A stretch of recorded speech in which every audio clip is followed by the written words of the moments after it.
Bon, cette partie va être consacrée au snapping. Snapping, ça veut dire qu'on va pouvoir contrôler le positionnement des objets les uns par rapport aux autres ou les objets par rapport à la page et des endroits particuliers dans la page. Alors commençons déjà par regarder le snapping des objets. Nous l'avons vu déjà un peu plus avant, mais nous allons le revoir avec des fonctions supplémentaires. Je dessine le fameux rectangle avec une couleur de fond. Et maintenant, je vais utiliser le snapping d'objet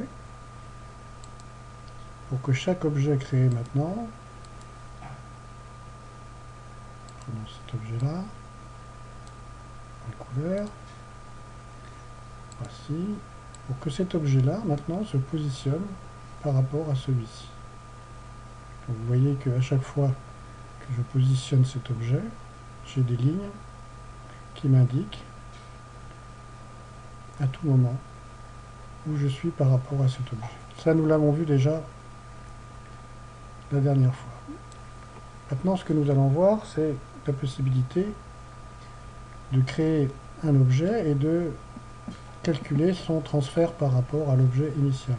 Alors, sans avoir à créer un objet, j'utilise la touche CTRL, je tire sur l'objet rectangle, et vous voyez que j'ai une ligne ici qui m'impose d'être à l'horizontale. Si je continue à revenir et que je vais vers un champ à 45 degrés, eh bien je suis toujours par rapport à l'objet initial dans cette zone. Ici la même chose en vertical, à 45 et à l'horizontale. Cette chose marche pour tous les objets. Vous voyez que pour le cercle, ça marche aussi. Alors maintenant, des fois, on a besoin de positionnements qui sont plus précis que ça, ou qui sont par rapport à la page elle-même. Donc pour la page elle-même, eh bien nous avons un outil qui permet d'afficher des règles. Alors cet outil se trouve dans les barres de Windows, et ensuite la règle roule CTRL-L. Vous voyez une barre ici qui s'affiche. Cette barre qui s'affiche mesure à chaque fois ici la dimension de la page. Vous voyez qu'ici on a une page 21 sur une dimension qui fait 29,7, donc c'est la page standard A4.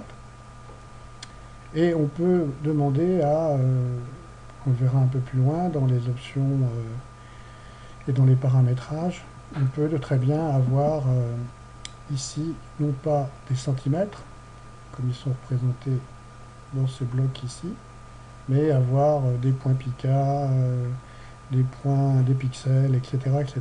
Donc là, pour le moment, on est en centimètres, et on peut donc se positionner par rapport à ces centimètres. Alors, vous voyez que quand je déplace mon objet, en fait, mon curseur est représenté en haut par un petit trait, ici. Mais pour cet objet, je ne sais pas trop où je suis. Donc ce que je vais lui demander, en fait, c'est de me faire un snap sur une grille. Et cette grille, je vais l'afficher en lui demandant de me présenter une grille d'affichage. Alors, je suis toujours libre par rapport à cette grille d'affichage. Maintenant, si je veux être synchronisé sur les points qui ont été affichés ici, je vais aller faire un snap to grid, et à partir de ce moment-là, mon objet se déplace par rapport à la grille qui est sous-tendue par en dessous.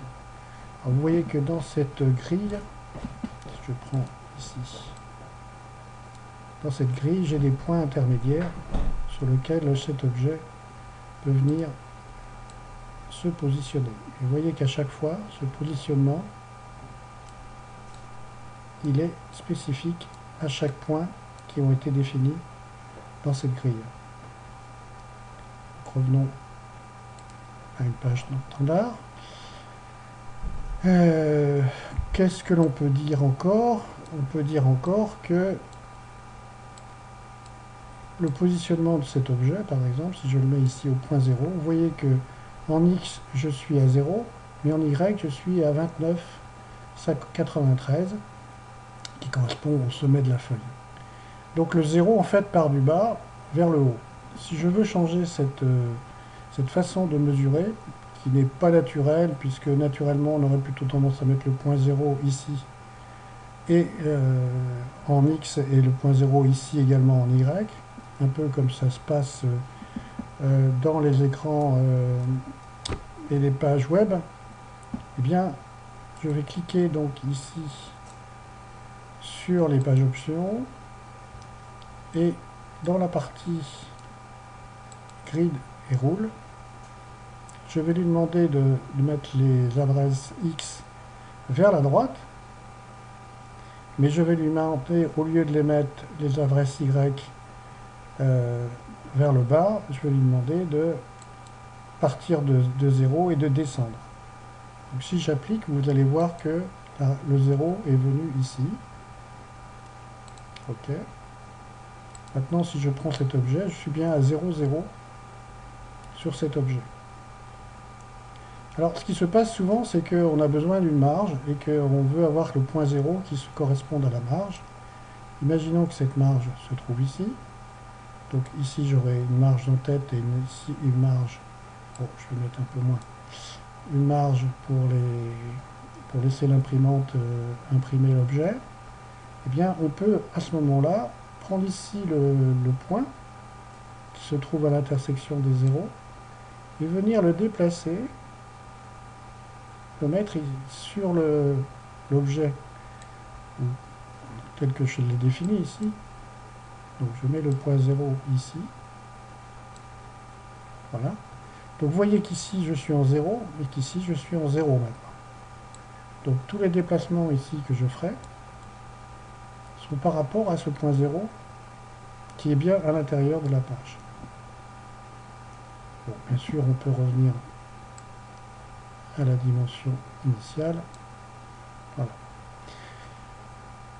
Qu'est-ce que l'on peut changer encore dans cette grille? On peut changer aussi la taille de ces points-là, les dimensions de ces points. Donc en allant sur l'option des grilles, je vais donner ici un espacement de 5 cm avec, par exemple, 5 subdivisions. J'applique. Et maintenant, ici, j'ai, alors vous ne voyez peut-être pas très bien, mais j'ai des points qui se trouvent, qui se situent tous les 5 cm. Vous voyez ici les déplacements qui correspondent donc à des valeurs qui correspondent à des entiers de centimètres. Je vais revenir à les options standards. Donc 2 cm et je vais mettre 4 subdivisions.